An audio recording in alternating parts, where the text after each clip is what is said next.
everybody, I'm Tom Vessel. I'm Chris Yee. And I'm Mike DeLisio. And today we're taking a look at a game called Gardlings. Now, when I first saw this game as bright, colorful things, little garden gnomes, I think that's what Gardlings means, I almost my eyes kind of passed over it. But then I saw the designers, Christian and Maria Ostby. And Christian Ostby is one of my favorite designers. I think he does fantastic work. Mm-hmm. So I was interested in that, and I was kind of surprised when I opened it up to see how few components there were. Yeah, I agree. It's a small box. It's an unassuming looking cover. Well, let's see how it plays, and we'll be right back. In this game, each player has a bag, and in that bag, they're going to have some tiles that they'll start the game out. They'll start with 2 pigs. They'll start with 4 tiles that have a single gnome on them, and 2 tiles that have a double gnome on them. They're not exactly the same. They have different combinations of gem on them, so you just grab some random ones and throw them in your bag to get started. What's going to happen on each round of the game is players will simultaneously pull tiles from the bag. As you pull these, you can rotate them, move them, but you must attach them to a tile that's already out there. And you have to connect all the sides. Like I can't do this because that's purple to purple, but green does not match that blank one there. But I could put this green one here. Oh man, I messed up. I'll put this one like this. Now, you can stop anytime you want. Now, why would you stop? Well, the reason that you would stop is that, I'm not doing very well here, is that if you ever get 6 gnomes, more than 5 gnomes, then you will bust. So in this case, for example, I pretty much have to stop because I have 1, 2, 3, 4, 5 gnomes. If I draw another gnome, I'll bust. If I bust, I'm going to lose 3 from my money. Right now, I'll count up my money. I have 1, 2, 3, 4, 5, 6 complete gems. So I have 6 money. After everybody has started or busted, and when you bust, the tile that makes you bust is placed face down so it doesn't count, everyone's going to see how much money they have with the person who busted, or people who busted, losing 3 gems. You're then going to buy a tile here. If you can buy the 20 tile, you win the game. If multiple people can buy the 20 tile in the same turn, whoever has more money wins. Otherwise, you buy the cheapest tile you can afford. And if you can't afford any of these tiles, if you have less than 4, then you take a pity pig, one of the starting pigs, and a coin. Coins are useful because you can add them to your money, save them from turn to turn, and spend them to buy any of these tiles. You cannot use coins to buy the 20 tile. And as these tiles that you can see, they get better and better. Some of the tiles have special abilities. If you have 3 pigs face up in front of you, you get an extra coin. Rabbits tend to have these triple gems on the sides of them. You match them up, you're going to get a lot of cool things. These kind of weird birds here, they have wild symbols, which match with anything. And then the little shroom people here, they have gems in between. So if I match the yellow and the green gem, I get a bonus gem that's matched there. And then there's dragons in the game, and there are unicorns. And the unicorns you can just simply move anytime you want. But this is only in the advanced game. In the base game, unicorns don't do anything. There's also dragons that can show up. And if you have 3 dragons, you can cancel one of your gnomes. Or if you're playing the advanced game, it makes everyone else lose 2 coins. So there's some differences between how they work. Pigs in the advanced game, if you decide to play that, if you have 3 of them, you simply will return one of the pigs to the bottom of its pile and get the top of one of the 2 piles next to it. And you just get basically you're leveling them up. Also something that's in the advanced game if you play it, if you make a setup, and these gems don't match, but I'm just putting these here, any hole that you have in your setup will give you a coin, which you could even use on that turn. Anyway, that's the game. Like I said, the first person to buy this 20 cost tile is the winner.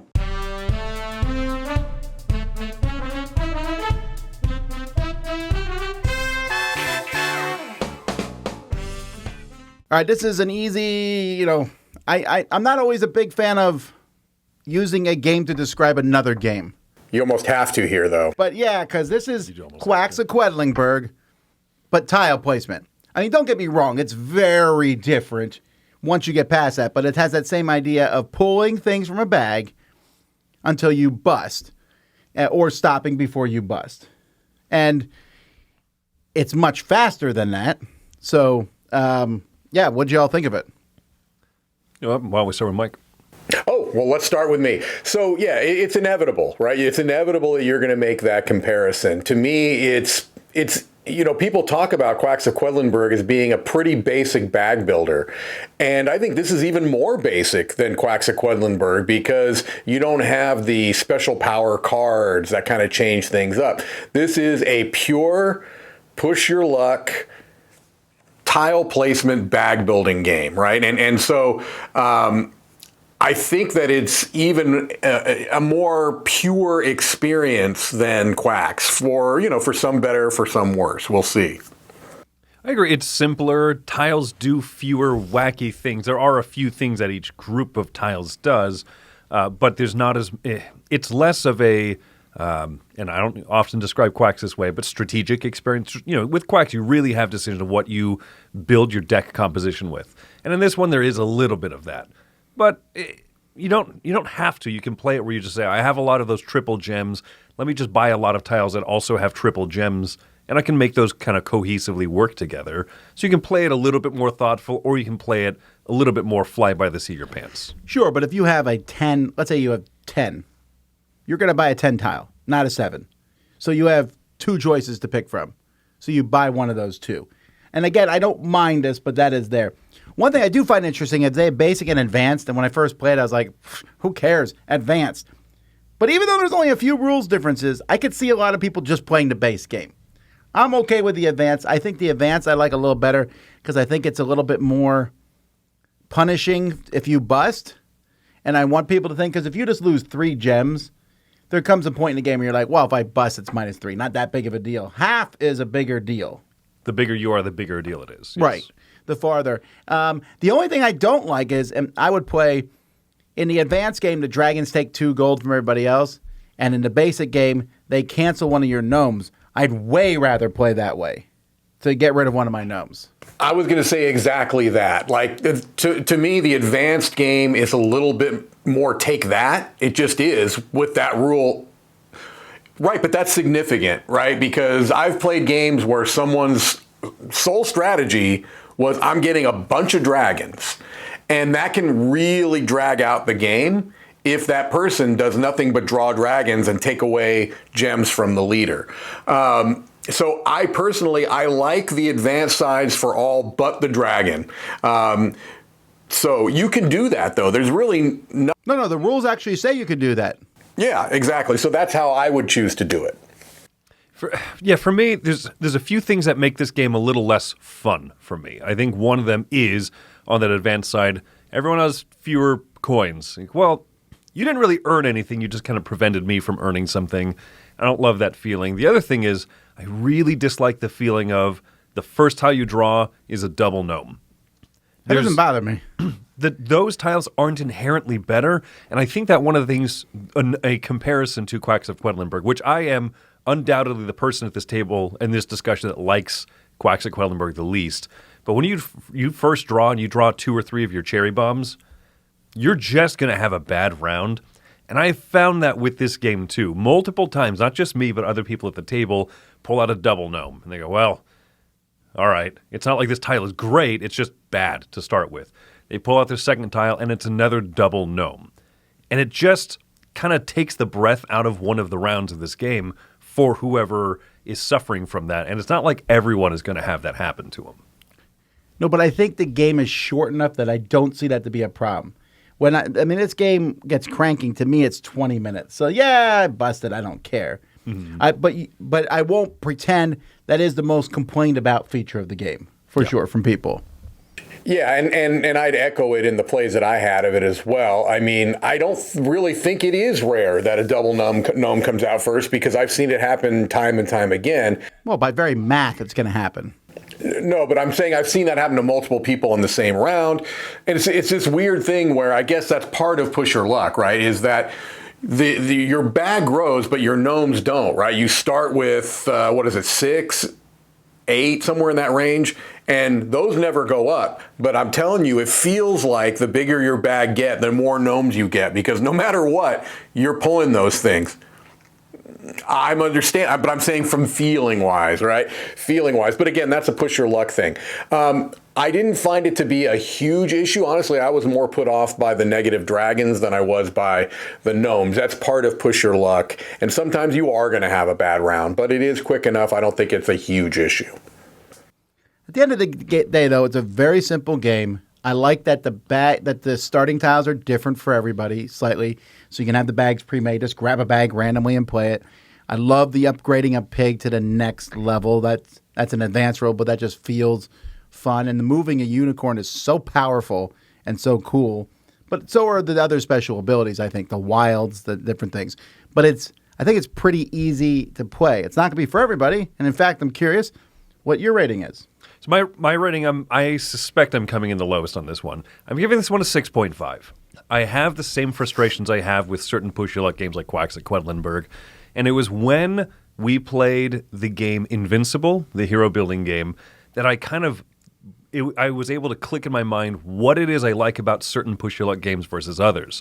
Where in many good push-your-luck games that I love, because this is a genre of games I do love, there's no objectively bad draw.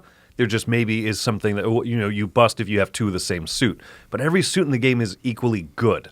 Or, in the case of Invincible, where the things that cause you to bust are great cubes that you pull out. Sure. And I think that there, for me, is a little lack of that compensation feeling. If I have a bad round, especially late in the game, that kind of drags down the experience for me.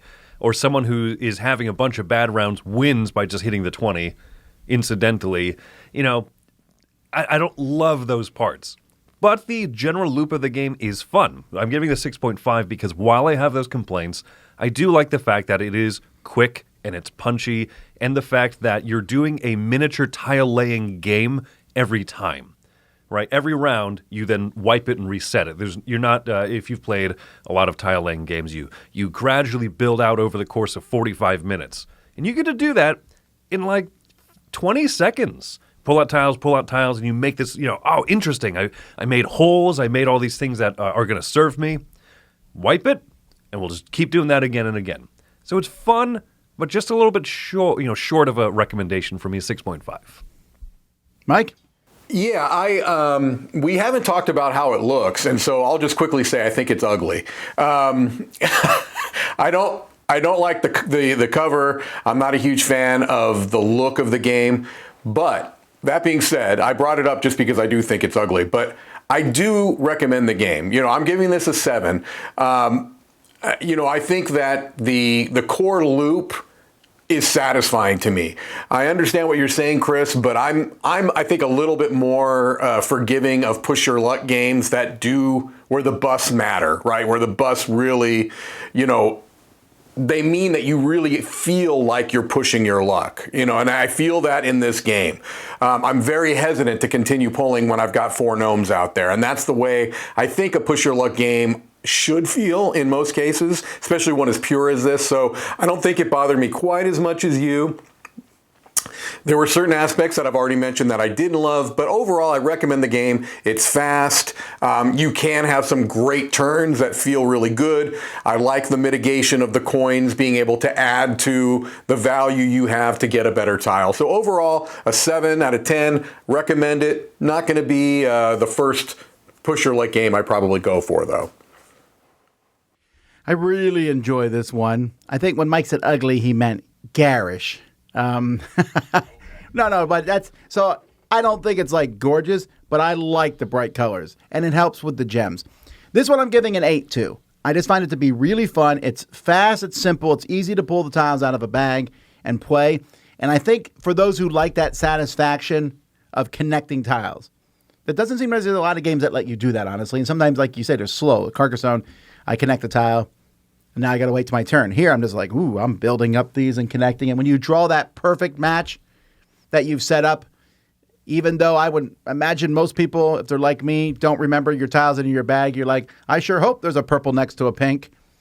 Oh, there is. Yay. I don't memorize my tiles. I guess if you memorize your tiles, you probably have an advantage in this game. You probably have an advantage in everything in life. Yeah, sure.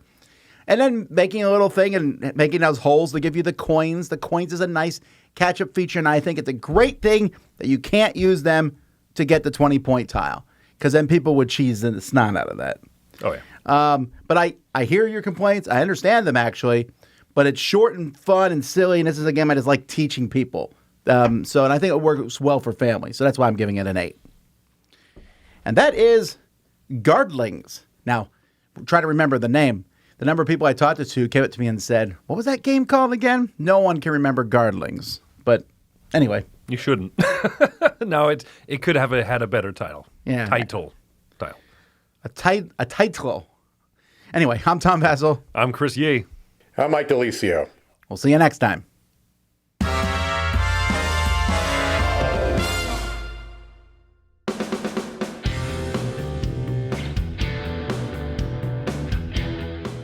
Hey everybody, thanks for watching another video from the Dice Tower. Hey, you want to learn more about us, communicate with us? We have a Facebook group, we have a Discord channel, lots of different ways to get involved with the Dice Tower. And you can find that in our Linktree link below. So just click that, it will take you and you can communicate with us on Facebook, join our Facebook groups. There's lots of cool things that you can find and become part of the Dice Tower. Thanks so much for watching. I'm Tom Vassell.